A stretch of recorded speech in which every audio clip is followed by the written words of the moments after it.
ధరణి అమల్లో భాగంగా ఈరోజు వర్గల్ మండలంలో సర్ప్రైజ్ విజిట్కు రావడం జరిగింది. ఆకస్మికంగా వచ్చి ఎట్లా ధరణి అమలు చేస్తూ ఉన్నారు, భూములు అమ్మిన వాళ్లకు కొన్న వాళ్లకు ఇబ్బంది లేకుండా అమలు జరుగుతుందా లేదా చూడడం కోసం ఆకస్మిక తనిఖీలో భాగంగా వర్గల్ తహసీల్దార్ ఆఫీస్కు రావడం జరిగింది.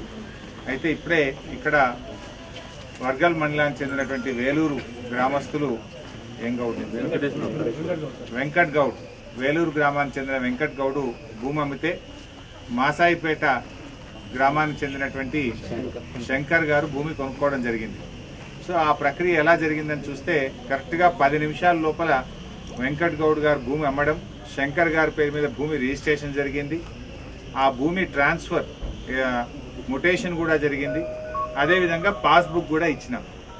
మరి ఇంత వేగంగా 15 నిమిషాల్లో ఇలా రైతులకు భూమి అమ్మడం, కొనడం, ముటేషన్ జరగడం, పాస్బుక్ రావడం, ఇది దేశంలోనే ఒక రికార్డ్.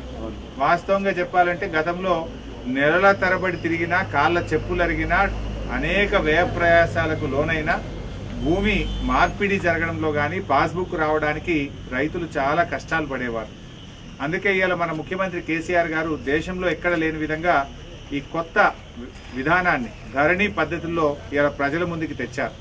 దీని ఉద్దేశం వల్ల కూడా రైతులు ఆఫీసుల చుట్టూ తిరగద్దు, రైతుల డబ్బులు ఖర్చు కావద్దు, రైతులకు సులభంగా ఒకేసారి పని జరగాలి. ఇంతకుముందు రిజిస్ట్రేషన్ ఆఫీస్కు గజ్వేల్కి పోవాల్సి వచ్చేది, ఎంఆర్ఓ ఆఫీస్కు వర్గల్కి రావాల్సి వచ్చేది, పాస్బుక్ కోసం ఆర్డీఓ ఆఫీస్కు పోవాల్సి వచ్చేది. అంటే 3 ఆఫీసుల చుట్టూ తిరగాల్సిన పనిని నీ సొంత మండలంలోనే 15 నిమిషాల్లో 3 పనులు ఒకేసారి చేపించడం జరుగుతూ ఉంది. అధికారం చుట్టినాం. ఇది దేశానికే ఒక కొత్త పద్ధతిని అందించింది తెలంగాణ ప్రభుత్వం, మన ముఖ్యమంత్రి గారు. అంటే మొత్తం యావత్ దేశం కూడా ఈరోజు మనం చూసి నేర్చుకునే విధంగా ఈ ధరణి పద్ధతుల్లో అవినీతి రహిత పరిపాలన అందించాలి, స్వచ్ఛమైనటువంటి పరిపాలన అందించాలి, పారదర్శకమైన పరిపాలన అందించాలి, వేగవంతంగా ప్రభుత్వ కార్యాలయాల్లో ప్రజలకు పనులు జరగాలనేటువంటి ఉద్దేశంతో మరి ముఖ్యమంత్రి గారు ఈ పద్ధతిని తీసుకురావడం జరిగింది. ఇప్పటి వరకు సిద్దిపేట జిల్లాలో 501 మంది ధరణి ద్వారా రిజిస్ట్రేషన్లు చేసుకొని వారు పాస్బుక్లు కూడా తీసుకొని ఇంటికి పోయినారు. ఇప్పుడు ఏమైంది, ఆటోమేటిక్ గా పాస్బుక్ కూడా వచ్చింది కనుక మీకు రైతు బంధు వస్తుంది, రైతు బీమాకు కూడా మీరు అర్హత వచ్చేస్తుంది. అంతా ఆన్లైన్ లో జరిగిపోతా ఉంది. ఇంత చక్కటి పద్ధతిని ఈరోజు తెలంగాణ ప్రభుత్వం ప్రజల కోసం తీసుకురావడం జరిగింది. అదేవిధంగా నాన్ అగ్రికల్చర్ ల్యాండ్స్ కూడా త్వరలోనే వాటి రిజిస్ట్రేషన్ల కోసం కూడా గౌరవ ముఖ్యమంత్రి గారు చేస్తూ ఉన్నారు. బహుశా కొద్ది రోజుల్లోనే ఒక వారం రోజుల లోపలనే మరి నాన్ రిజిస్ట్రేషన్ ల్యాండ్స్కి సంబంధించి కూడా మరి ప్రభుత్వం మొత్తం కూడా ప్లాట్ఫామ్ రెడీ చేస్తూ ఉన్నారు. అధికారులు రాత్రింబవళ్ళు కష్టపడి పనిచేస్తూ ఉన్నారు. సో త్వరలోనే నాన్ అగ్రికల్చర్ ల్యాండ్ రిజిస్ట్రేషన్ కూడా ప్రారంభమై దాంట్లో కూడా ఇదే పద్ధతిలో చాలా పారదర్శకంగా చేయాలని చెప్పి ప్రభుత్వం ఆలోచన చేసింది. అది కూడా అతి కొద్ది రోజుల్లోనే అదేవిధంగా సాదా బైనామాలకు కూడా మన జిల్లాలో 44,583 మంది దరఖాస్తులు పెట్టినారు.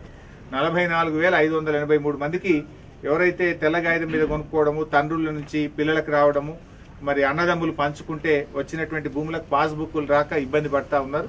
సో వాళ్ళందరికీ కూడా పాస్బుక్లు ఇవ్వాలని, ఒక పైసా ఖర్చు లేకుండా ఇవ్వడం కోసం దరఖాస్తులు చేసుకోమంటే మన జిల్లాలో సిద్దిపేటలో 44,583 మంది దరఖాస్తు చేసుకున్నారు.